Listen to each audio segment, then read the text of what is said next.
Évolution de la maladie à virus Ebola dans la province de l'Équateur, c'est une sonnette d'alarme qui mérite d'être tirée. À moins de 100 jours depuis son apparition, la barre de 100 cas a été franchie. La situation inquiète notamment l'Organisation mondiale de la santé qui évoque entre autres la disparition des cas favorisant la recrudescence de la maladie. Les détails dans ce reportage de Baron Koy.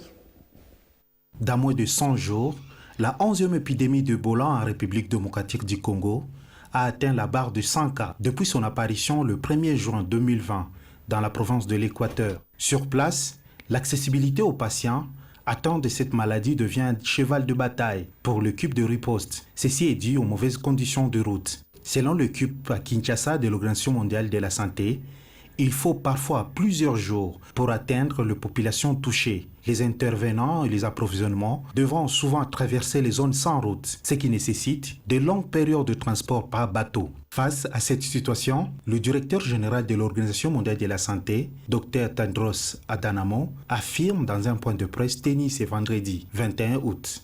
La situation a été encore compliquée par une grève des travailleurs de la santé qui affecte les activités de vaccination et d'inhumation en toute sécurité.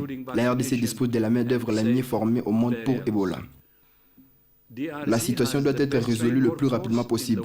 L'OMS et nos partenaires travaillent intensément dans la communauté pour trouver le cas et raccourcir le délai.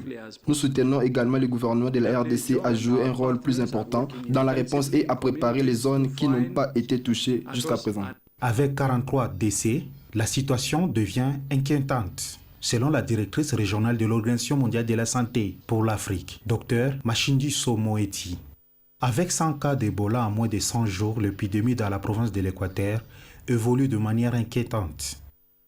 Le premier cas a été initialement détecté dans le chef-lieu de la province, la ville de Bandaka, et depuis l'épidémie s'est propagée dans d'autres zones de santé, dont 11 sur 17 déjà touchées.